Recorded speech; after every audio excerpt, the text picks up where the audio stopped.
Okay, I wouldn't recommend you taking your child to work if you're a pilot like this.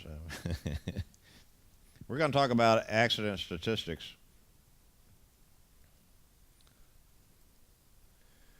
In general terms, in the U.S., for example, the past years have been the safest on record. There's only been 2 deaths for every 100 million passengers on commercial airlines. The chances of being involved in an aircraft accident are about 1 in 11 million. And chances of being killed in an automobile, on the other hand, is 1 in 5,000. So, in other words, one is more likely to die driving to the airport than flying cross country in an airplane. One would have to fly once a day for over 22,000 years to be involved statistically in an accident.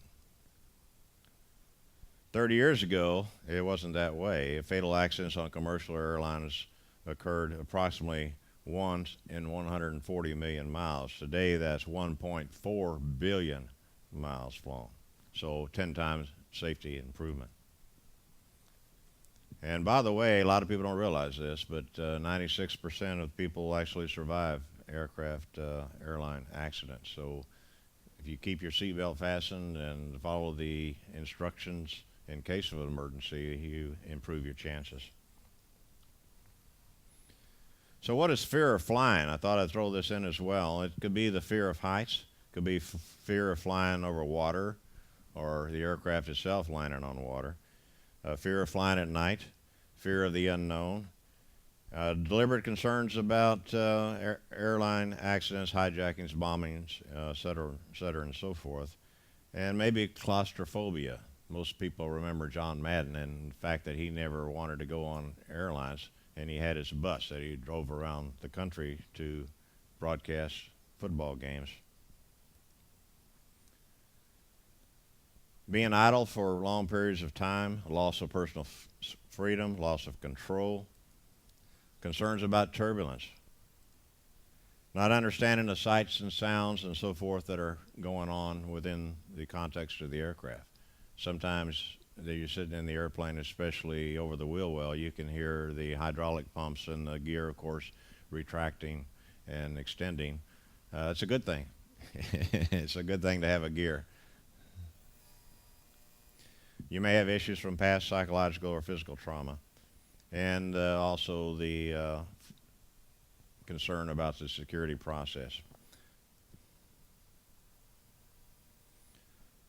Hope you can see this chart, but if you can't, basically this is telling you what has happened with fatal aircraft accidents since 1959 and 1960 or so until the year 2010, last year, if you will. You can see that there's very, very few accidents per million departures. So it's quite impressive the improvements we've made. This is always interesting to look at where the accidents actually occur. And you can see that the fatal accidents are in the darker colored columns, like such as this one. And then the onboard fatalities are the lighter color ones. You can see, compared on various phases of flight, what the accident statistics are. So most of the fatal accidents happen in cruise, as you can see that, but also a big area is obviously landing.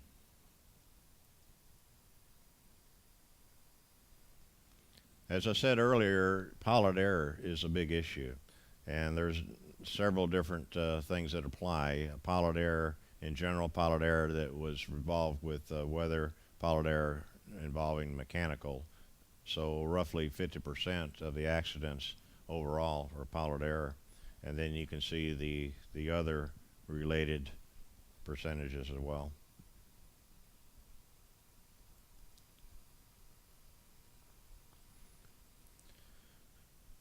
So let's look for a second, just because it was brought up earlier as well, is that what type of flying is safer? If you have a scheduled or non-scheduled Part 121, which is generally your commercial flying, your fatalities per million flight hours is only 4.03.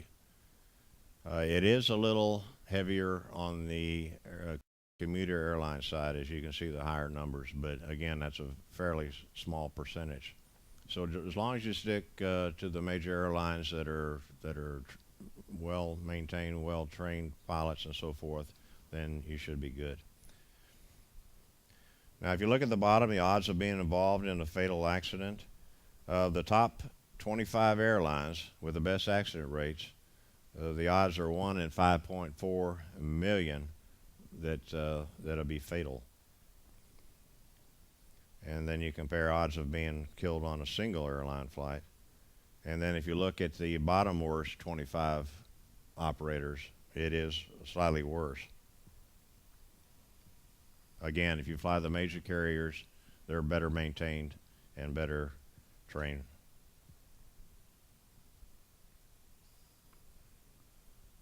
This is a little difficult chart because it's a little difficult to compare various modes of transportation, because keep in mind, if you're flying from point A to point B, say from Los Angeles to New York, or you're driving a car, even though if you drive an automobile on one leg, it's probably statistically better than flying on an airline. Keep in mind that you have to add a bunch of segments on that car to be able to make it from Los Angeles to New York. So your exposure is a lot worse.